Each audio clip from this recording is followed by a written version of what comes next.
शुक्र प्रदोष व्रत 30 जनवरी शुक्रवार 2026 को मनाया जाएगा।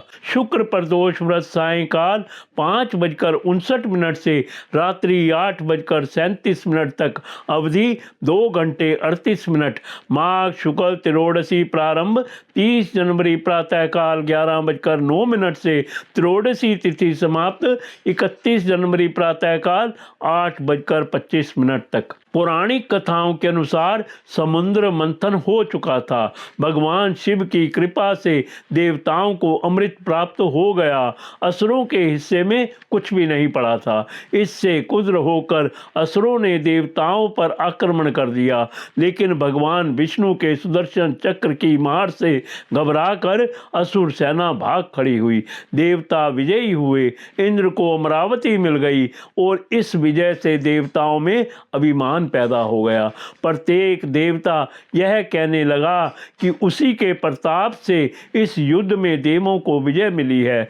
भगवान शिव की अपेक्षा कर दी गई, जिन्होंने देवों के हित में जहर पीकर उन्हें मुक्ति दिलाई थी। उन्होंने देवों का अभिमान भंग करने का निश्चय किया। एक दिन उन्होंने एक विशाल यक्ष का रूप धारण किया और अमरावती के वायुमंडल में प्रकट हो गए। उस महाकाय यक्ष को देखकर देवताओं में खलबली मच गई। वे घबराकर देवराज इंद्र के पास गए और भयभीत होकर बोले, महाराज, आज अमरावती में एक अद्भुत यक्ष दिखाई दिया। हमें तो वह कोई मायावी असुर प्रतीत होता है।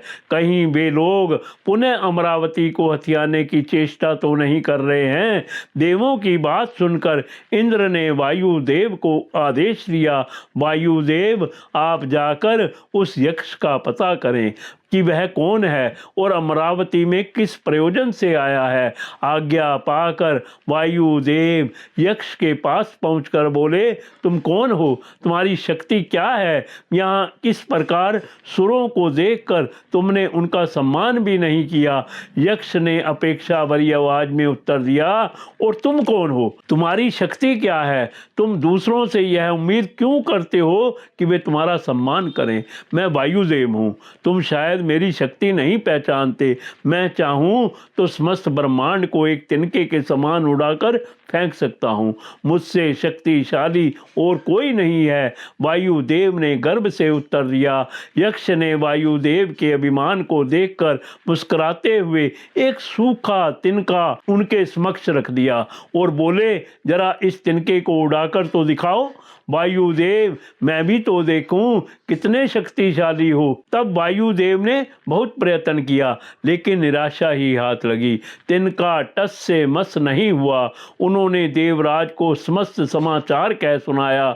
इस बार इंद्र ने अग्निदेव को आदेश दिया, आप सबको प्रकाशित करने वाले हैं। अग्निदेव, आप जाकर पता करें कि वह यक्ष कौन है। अग्निदेव अभिमान से चूर यक्ष के पास पहुंचकर बोले, आप कौन हैं और कहां से आए हैं? आपकी शक्ति क्या है? यक्ष बोला, और तुम कौन हो? तुम्हारी शक्ति क्या है? क्या तुम्हें इतना भी नहीं पता कि दूसरों का परिचय पूछने से पहले स्वयं का परिचय दिया जाता है? अग्निदेव बोले, मैं संपूर्ण भुवन को प्रकाशित करने वाला अग्निदेव हूँ। ब्रह्मांड में ऐसा कोई भी नहीं है जिसे मैं भस्म ना कर सकूं। मैं एक पल में समस्त ब्रह्मांड को जलाकर राख कर सकता हूँ। यक्ष बोला, ओहो, ऐसा है तो जरा इस तिनके को जलाकर दिखा दो, तो मैं तुम्हारी शक्ति का लोहा मान जाऊंगा। अग्निदेव ने उस तुच्छ तिनके को भस्म करने के लिए पूरी शक्ति लगा दी, लेकिन वे सफल नहीं हो पाए और लज्जा से सिर झुकाए वापिस इंद्र के पास लौट आए। अग्निदेव ने भी आप बीती देवराज को कह सुनाई। तब इंद्रदेव ने स्वयं यक्ष के पास जाने का निर्णय किया। जब इंद्र वहां पहुंचे तो वो चक्के से रह गए। इंद्र जरा सी झलक देख पाए थे कि यक्ष अंतर्ध्यान हो गया। इंद्र समझ गए कि अवश्य वह यक्ष कोई परम शक्ति थी। उन्होंने एक बार फिर ऊपर की ओर नजरें उठाई। अंतरिक्ष में जहां थोड़ी देर पहले यक्ष मौजूद था, वहां अब इंद्र को देवी उमा का चेहरा दिखाई दिया।